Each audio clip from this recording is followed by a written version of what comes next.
Charles Darwin was racist. Charles Darwin came up with this idea that there were lesser human races than others, weaker people. Did he really think that they should not be helped and that they should potentially be sterilized or exterminated? Please listen to the words of Charles Darwin himself. With savages, the weak in body or mind are soon eliminated, and those that survive commonly exhibit a vigorous state of health. We civilized men, on the other hand, do our utmost to check the process of elimination. We build asylums for the imbecile, the maimed, and the sick. We institute poor laws, and our medical men exert their utmost skill to save the life of everyone to the last moment. There is reason to believe that vaccination has preserved thousands who, from a weak constitution, would formerly have succumbed to smallpox. Thus, the weak members of civilized societies propagate their kind. No one who has attended to the breeding of domestic animals will doubt that this must be highly injurious to the race of man.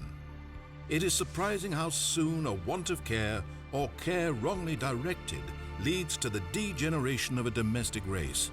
But excepting in the case of man himself, hardly anyone is so ignorant as to allow his worst animals to breed.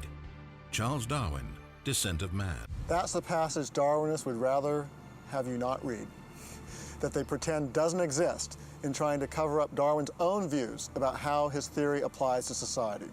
And I think most people today would recognize just how outrageous that is. Saying things like, we shouldn't inoculate people against smallpox, or that the fact of inoculating people against smallpox, helping the poor, saving the sick, helping the mentally disabled, is basically destroying the human race.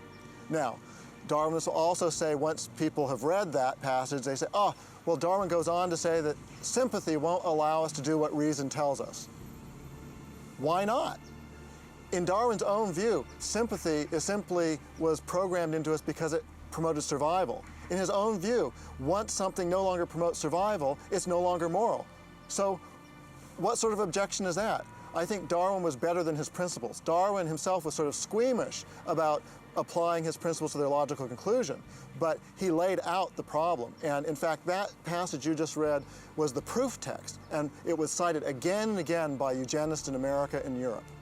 And in fact, people should know when they think that eugenics was something that Darwin had nothing to do with.